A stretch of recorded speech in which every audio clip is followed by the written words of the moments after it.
Je fotenie na film naozaj také drahé? Aké sú vstupné náklady a dajú sa pri tom ušetriť aj nejaké peniaze?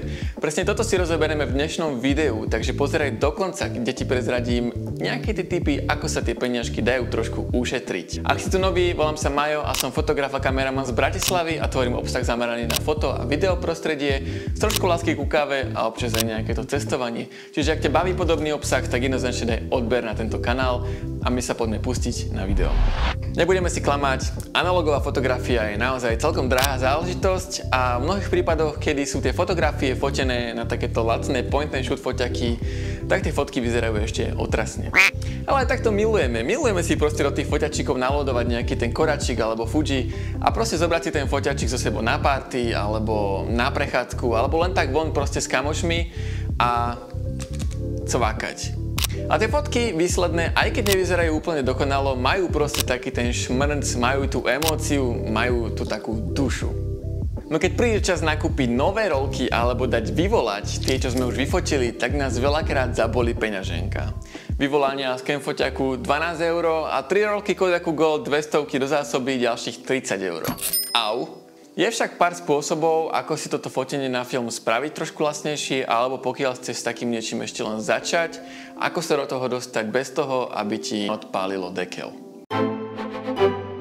Pokiaľ sa tomu foteniu nechceš venovať profesionálne, alebo iba taký príležitostný fotograf na film, tak jednoznačne odporúčam kúpiť si nejaký point and shoot foťačik, ktorý je proste jednoduchý na používanie. Tento ma vyšiel asi 15 € aj s poštovným, čo je extrémne lacné, ale myslím si, že ideál je niekde medzi 20 až 50 €, aby to nebol úplný kšunt a aby vydržal fungovať. Tento sa mi napríklad po mesiaci pokazil.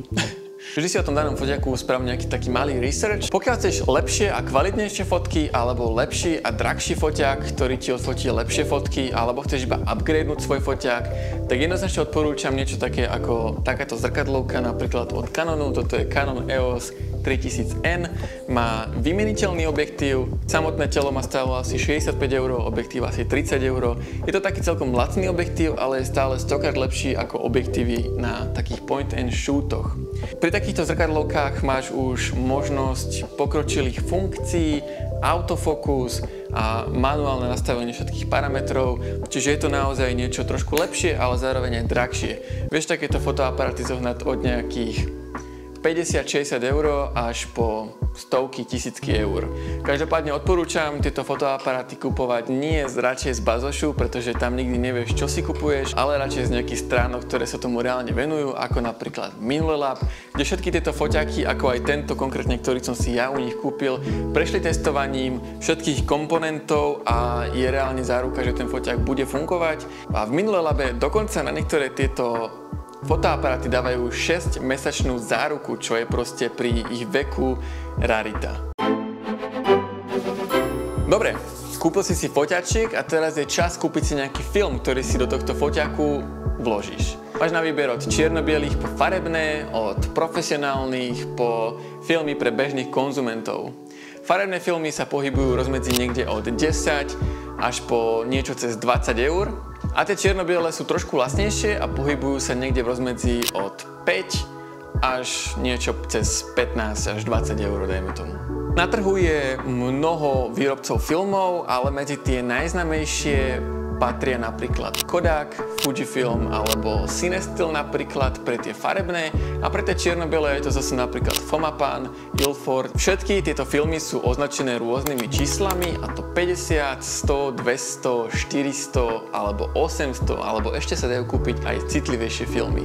Toto číslo vlastne zazrňuje citlivosť daného filmu na svetlo a na dennú fotografiu sa odporúča fotiť s citlivosťami 50 až 200 a potom do tých horších svetelných podmienok sa odporúča 400 až vyššie. Na trhu je aj mnoho experimentálnych výrobcov filmov, ktoré sú menej známi a ich filmy sa pohybujú v rôznych cenových kategóriách. Tieto experimentálne filmy sú filmy, na ktoré boli chemicky pridané alebo odobraté nejaké vrstvy z toho daného filmu alebo pridané rôzne lightstrikes, umelo, teda nejaké svetelné šmuhy, ktoré vytvárajú potom na tej danej výslednej fotografii rôzne efekty. Jeden takýto film ponúka aj Labak v Trenčíne, film Labak SK pod menom Void. Má taký modrastý tón, ktorý sa dá upraviť aj tepelným filtrom, ale mne sa ten modrastý tón páči.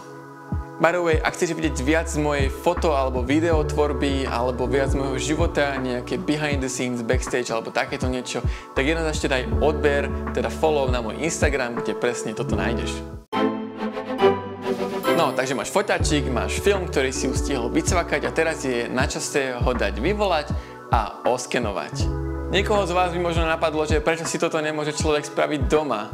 A doma si to človek spraviť môže. Dajú sa reálne pozoháňať všetky tieto chemikálie, ktoré sú potrebné na vyvolanie filmu, či už čierno-bieleho alebo farebného, ale tento proces je však extrémne náročný. Ja osobne by som preferoval a preferujem tieto filmy zaniesť do toho labaku ľuďom, ktorí vedia, čo robia a mám istotu, že tie výsledné fotky budú potom následne vyzerať dobre. Moje také go-to labaky tuto v Bratislave sú buď Minulelab.sk alebo Labster.sk a potom ešte môj jeden obľúbený je práve už spomínaný Filmlabak.sk, ktorý je v Trenčíne. Ako teda začať s analogovou fotografiou lacno?